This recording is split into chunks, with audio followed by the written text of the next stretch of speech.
¿Te has preguntado alguna vez por qué no logras lo que quieres?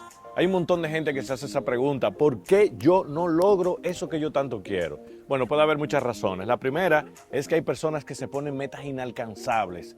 Por ejemplo, yo me pongo a pensar que si yo quiero ir a la luna, es probable que algún día yo lo logre, pero de momento es imposible. Hay metas que dependen de otras personas, hay metas que dependen de otro tipo de cosas y usted puede hacer lo que usted quiera. Sin embargo, como no dependen de usted, por ejemplo, el aumento de sueldo en una empresa, no depende de usted, depende de su desenvolvimiento, pero al fin y al cabo es una decisión de un grupo de personas o de su jefe.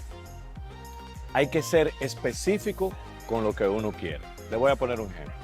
Si de repente yo quiero un carro y yo digo única y exclusivamente que quiero un carro, mi cerebro va a empezar a vagar entre una jipeta, un carro, yo no sé cuánto dinero yo tengo para comprar ese carro, no estoy siendo específico. A la hora en que yo digo, yo quiero un carro de tal marca, de tal color, tengo tal presupuesto, yo les aseguro que su cerebro va a comenzar a ver en la calle única y exclusivamente los carros o el carro, el modelo que usted quiere comprar. Otro punto, hay que trazarse un plan, porque todo lo que tiene estructura es mucho mejor.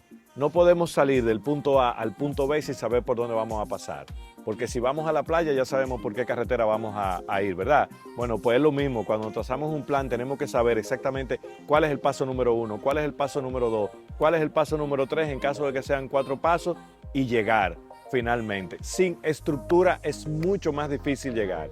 Y por último, normalmente ahora con las redes sociales la gente cree que se logran las cosas de manera instantánea. Las cosas no se logran de manera instantánea.